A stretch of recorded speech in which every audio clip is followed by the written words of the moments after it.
Habaib datang ke Indonesia bukan untuk melas. Kami nggak diajarkan minta-minta, saudara. Jangan khawatir. Habaib datang ke Indonesia bukan untuk meraup daripada harta, enggak. Kami tidak mencari jabatan, enggak. Kenapa? Itu bukan didikan dari keluarga kami. Didikan keluarga kami, lihat bagaimana Al-Habib Salim bin Ahmad bin Jindan, saya punya kakek, keluar masuk penjara. Kenapa bisa keluar masuk penjara? Membakar semangat perjuangan masyarakat Indonesia untuk merebut kemerdekaan, saudara. Al-Habib Ali bin Abdurrahman Al-Habsyi Kuitang, beliau yang memfatwakan ketika tanggal 17 Agustus Soekarno membacakan teks proklamasi mendeklarasi daripada kemerdekaan Indonesia. Beliau di hari Jumat itu, ba'da Jumat beliau fatwakan, sekarang saya fatwakan setiap tanggal 17 Agustus wajib pasang bendera merah putih di rumah-rumah kalian. Siapa yang nyuruh? Itu fatwa Habib Ali bin Abdurrahman Al-Habsyi Kuitang.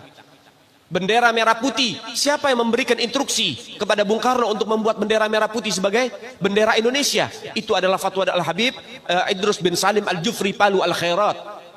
Lambang negara Garuda, siapa yang buat? Al-Habib Asy-Syarif Hamid Al-Gadri dari Pontianak, keluarga baginda Nabi Muhammad.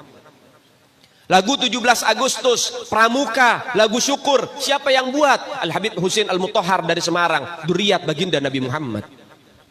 Jadi Anda jangan berpikir, ini habaib di Indonesia jasanya apa? Banyak, itu yang baru kecatat. Itu yang baru ketahuan. Masih banyak lagi daripada keluarga Nabi Muhammad yang tidak mau masuk buku karena perjuangannya ikhlas karena Allah dan Rasul. Banyak, saudara. Siapa Imam Bonjol? Semua pasti bilang pahlawan. Betul apa enggak? Imam Bonjol pahlawan Indonesia bukan? Pahlawan nasional bukan? Sekarang siapa namanya Imam Bonjol?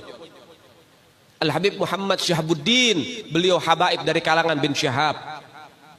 Imam Bonjol itu bin Syahab, masih daripada kakeknya Habib Rizik, saudara sekalian. Itu keluarga daripada Nabiuna Muhammad, keturunan Sayyiduna Muhammad. Banyak lagi dari kalangan para dzurriyyat Nabiuna Muhammad sallallahu alaihi wasallam yang jasanya besar di Indonesia, tapi kita nggak ada yang tahu. Kenapa? Karena itu kami nggak cari popularitas, kami nggak cari madah pujian. Kami nggak cari tempat kedudukan, yang kami cari ridho Allah dan Rasulnya. Sehingga hal ini perlu diungkap, saudara sekalian. Bagaimana keluarga Nabi Muhammad jasanya besar, dan umat ini harus dihubungkan kembali dan dieratkan kembali kepada keluarga baginda Nabi Muhammad. Ini akhir zaman, kita semua ngelihat kok bagaimana gencar-gencarnya di media sosial apa upaya untuk supaya memisahkan umat Islam dengan keluarga baginda Nabi Muhammad. Upaya keras supaya habaib dibenci ada di Indonesia. Mulai Habib dengan kiai diadu, Habib dengan ustadz diadu. Mulai ada hal-hal semacam itu. Apa? Dendam politik, saudara. Gak keluar dari situ. Karena dendamnya kepada Habib Rizik sehingga akhirnya demikian. Habib Rizik itu siapa? Keluarga Nabi Muhammad, keturunan Nabi Muhammad, cucunya Nabi Muhammad. Beliau bukan penjahat kok, bukan koruptor. Beliau nggak pernah bawa lari uang rakyat. Beliau nggak pernah ngerugiin negara. Beliau tidak pernah mencemarkan nama baik negara. Beliau itu bukan penjahat, saudara. Bukan penjahat. Apa masalahnya dia? Sehingga dicecar sedemikian rupa. Cuman masalah prokes doang, 4 tahun, saudara. Berapa banyak di luar sana pejabat, aparat, bahkan rakyat yang melanggar prokes gak ada yang ditahan. Kenapa cuman Habib Rizik yang ditahan? Ini upaya untuk supaya umat Islam benci terhadap keluarga baginda Nabi Muhammad. Hati-hati, saudara sekalian. Nabi bilang, man mata ala bugdi ahlul bait mata yahudian atau nasranian. Siapa orang yang mati membawa benci kepada keluarga baginda Nabi Muhammad, dipastikan mati dalam keadaan Yahudi ataupun Nasrani, atau dalam bahasa daripada sederhananya mati dalam keadaan murtad. Sahabat tanya, wa in sama wa shalla ya Rasulullah, walaupun orang itu puasa, walaupun orang itu sholat, apa tetap hitung mati murtad? Apa kata Nabi?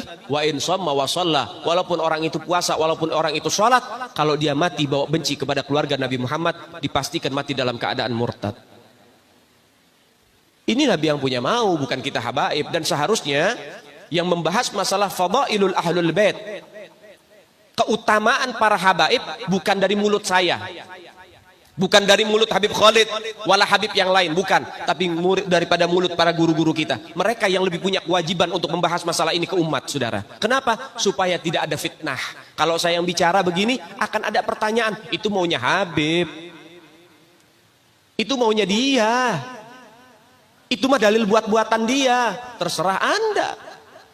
Kita tinggal menyampaikan ini dalil, menyampaikan ini syariat.